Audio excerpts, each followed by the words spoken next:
Oi, terceiro ano, tudo bem? Como estamos? Espero que todo mundo esteja bem. Hoje a gente vai ter aula de resolução de exercícios, certo? Então, para continuar e complementar a aula passada, do capítulo 5, são os pronomes objetos, as preposições de lugar e o futuro feito com will ou então com going to, certo? Então, nessa aula a gente vai resolver exercícios para explanar melhor o conteúdo que foi visto na aula anterior, ok?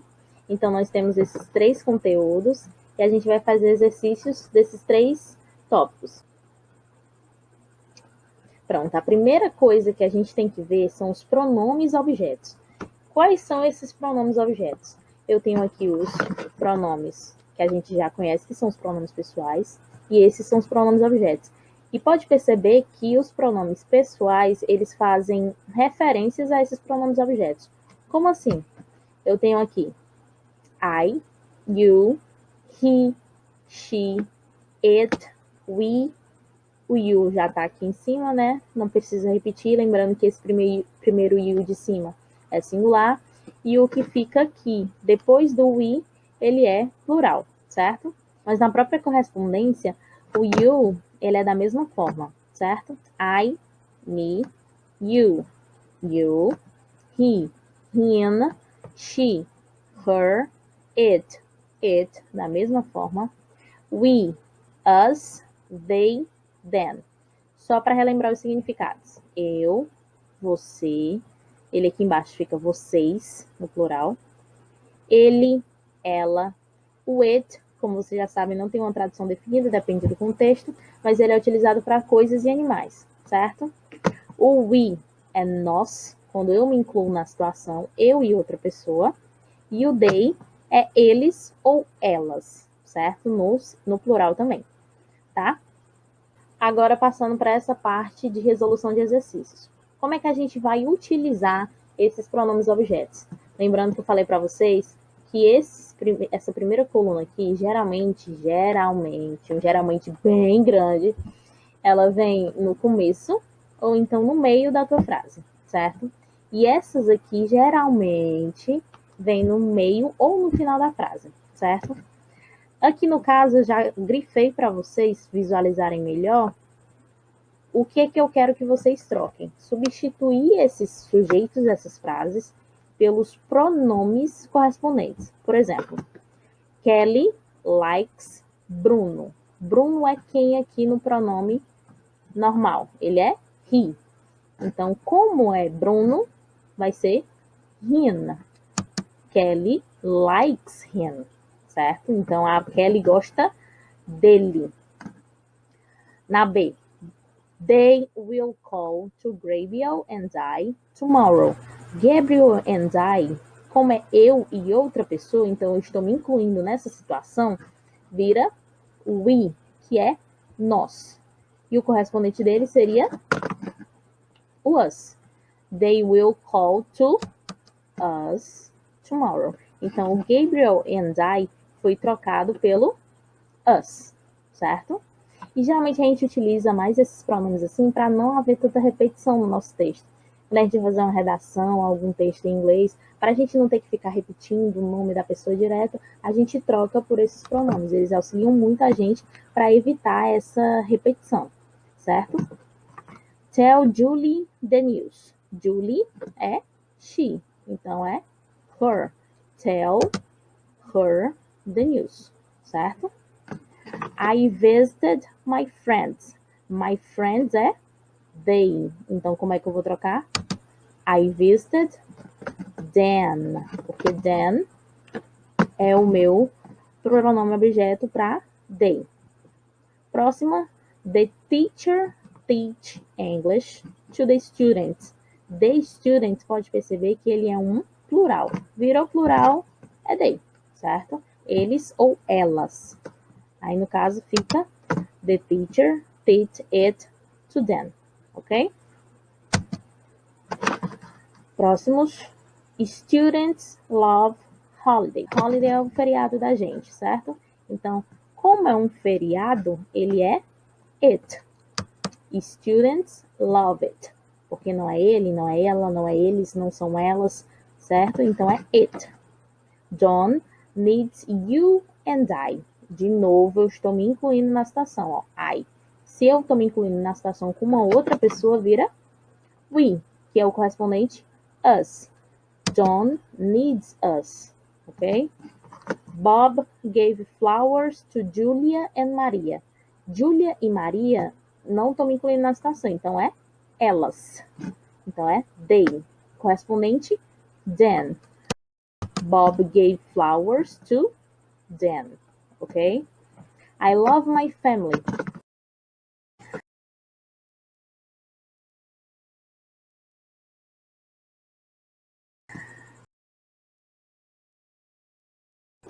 Will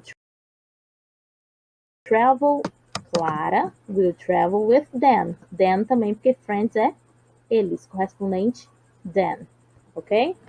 Bob does not like chocolate.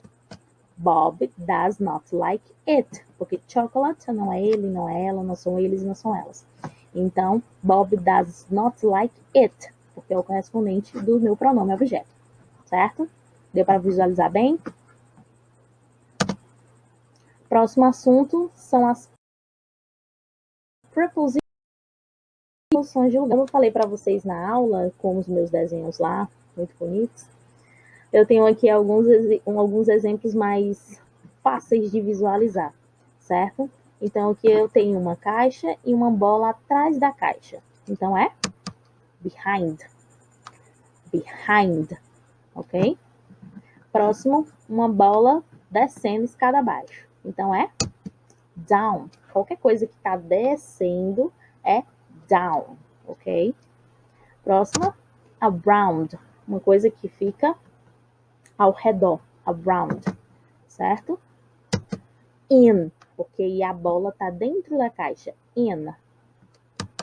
Across, aí a bola ela está atravessando a pista, né? Atravessando alguma coisa, across. Aqui nesse outro, a bola está embaixo da caixa, então é under, under. Aqui a bola está acima da caixa, então é on, acima. Lembrando que tem o on e tem uma bola. Aqui neste caso é on, porque está em contato. A bola está em contato com a superfície, então é on. Se não estivesse em contato, seria above, certo? Tem no livro de vocês outros tipos de prepositions of place, certo?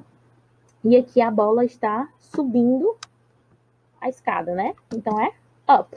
Aqui é down e aqui é up. Behind, down, around, in, across, under, on, up, ok?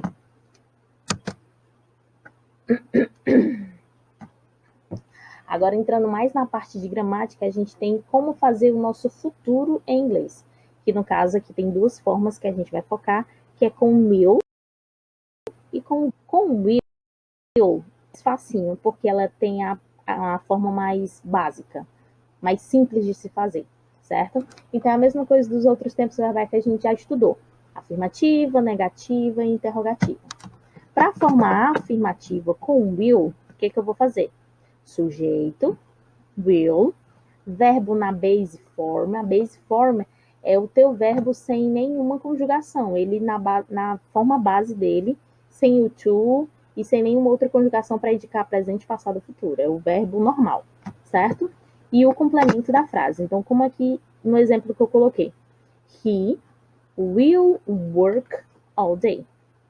Bem simples. Você coloca só will antes do seu verbo na base form para indicar esse futuro, certo? Negativa. Sujeito.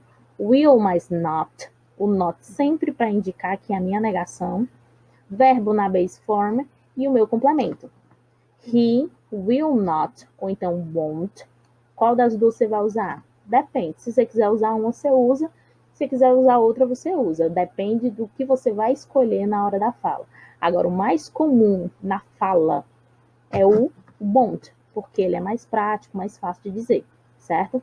Na escrita, geralmente, de forma mais formal, seria o will not. De forma mais coloquial, won't, certo? Depois o verbo na base form e o complemento, como aqui a gente já tem. certo? Então, he will not, ou então won't, work all day. He won't work all day. Na interrogativa, o mesmo sistema de sempre que tem nas interrogativas, a gente muda a posição das palavras. Então, primeiro vai vir o will, porque ele era o segundo, agora vai ser primeiro, e quem era primeiro vai ser segundo. Então, will he work all day? Certo? Então, isso aqui é a posição de pergunta. Will, sujeito, verbo na base form, complemento e a interrogação que é para indicar a minha pergunta, ok? Agora, praticando isso.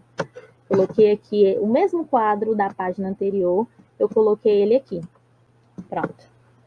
Então, eu tenho aqui 3 palavras para formar a minha frase. Um verbo, um sujeito e um complemento. Como é que eu faria a afirmativa utilizando o will com essas palavras aqui? Primeiro, quem é o meu sujeito para formar a afirmativa? Aqui, they. They. Verbo, work. Só que antes do verbo eu tenho que colocar o will. They will work alone. Certo? They will work alone. Na negativa, depois do will eu coloco not ou então faço won't. They won't work alone. Na interrogativa eu utilizo, eu troco de posição, né? Will they work alone? E não esquecendo de colocar a minha interrogação para indicar a interrogativa. Como eu sempre falo para vocês, se eu faço uma pergunta, eu tenho que ter uma resposta. Quais são as minhas possíveis respostas? Sim ou não, certo? Então, se eu pergunto aqui, will they work alone? Yes, they will. Por quê? They é o meu sujeito que está sendo utilizado na frase e o will é o meu auxiliarzinho que vem para cá, ok? Então, yes, they will, que é para indicar o futuro. Ou então, no, they won't, ok? Então, sempre utilizo o meu sujeito e depois will ou won't, dependendo se for sim ou se não, certo? E se for ask, she e about you. Quem é o meu sujeito? She. Então, she will ask about you. Ela perguntará sobre você. Se for uma negativa, she won't ask about you. Ok? E se for um interrogativo, o mesmo sistema trocando as posições. Will she ask about you? E lembrando de colocar a interrogação para indicar a tua interrogativa. Como aqui é uma pergunta, eu preciso de uma resposta, né? Então, se eu pergunto, will she ask about you? Yes, she will, porque she é o meu sujeito da frase. Ou então, no, she won't, porque ela não vai perguntar, certo? Agora, como é que eu faço o meu futuro com o going to? Mesmo sistemazinho, afirmativa, negativa e interrogativa. Só que vai mudar a estrutura. Eu tenho aqui sujeito, verbo to be no presente. Nesse caso aqui, eu vou utilizar o verbo to be. E lembrando, se eu utilizo o verbo to be na pergunta, eu utilizo o verbo to be na resposta, certo? Mas já a gente chega lá. Eu tenho aqui sujeito, verbo to be no presente, going to, verbo na base form e o complemento. Como, por exemplo, she is, lembrando que os verbos to be no presente é am, is e are. São esses 3. Aqui no caso fica is porque he é he is. Então, he is going to drink water. He is going to drink water. Esta mesma frase na negativa. He is not going to drink water.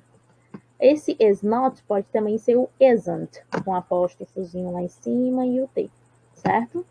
Então, logo após o verbo to be, o not. Normal, como sempre. Na interrogativa, o mesmo sistema de trocar as posições. Quem era primeiro vai ser segundo e quem era segundo vai ser primeiro. Então, verbo to be no presente, is. Sujeito, he, going to, verbo na base form, drink, complemento e a interrogativa, a interrogação para indicar a interrogativa, certo? Então, is he going to drink water? Uma pergunta, certo? Sabendo disso, como é que a gente pode fazer esses 2 exemplos aqui? Então, eu tenho aqui, he watched a movie. Como é que fica a afirmativa com esse daqui? O primeiro sujeito. Quem é o sujeito? He. Segunda coisa, verbo to be no presente. Quem é o verbo to be que combina com he? He is. Depois, going to. Going to. E o verbo na base form. Watch, aqui no caso aqui. Complemento, a movie. Então, he is going to watch a movie. Ok? Na negativa, he is not, ou então isn't, going to watch a movie. Na interrogativa, o mesmo sistema trocando as posições. Is he going to watch a movie? E não esquecendo de colocar a interrogação para indicar a interrogativa, certo? Então, is he going to watch a movie? Isso é uma pergunta que tem uma resposta sim ou não. Se for sim, yes, he is, porque é o sujeito, mais o verbo to be, lembrando que eu falei no começo. Se você utiliza o verbo to be na tua pergunta, tu utiliza ele na resposta também, certo? Então, yes, he is, ou no, he isn't, ok? Próxima, Lucy, sujeito, talk, verbo, to him, complemento. Como é que ficaria a afirmativa utilizando going to? Lucy is going to talk to him. Afirmativa. Lucy is going to talk to him. Na negativa, logo após o verbo to be, acrescento not. Então, Lucy is not ou isn't going to talk to him. Certo? Então, na interrogativa, a mesma coisa de trocar as posições. Quem era primeiro, vira segundo. Quem era segundo, vira primeiro. Então, is Lucy going to talk to him? Como é uma pergunta, tem que ter uma resposta, sim ou não. Is Lucy going to talk to him? Yes, Lucy is. Ou então, no, Lucy isn't, certo? Lembrando que aqui, neste caso, o meu sujeito é o próprio nome da pessoa. Lembra que eu falei para vocês?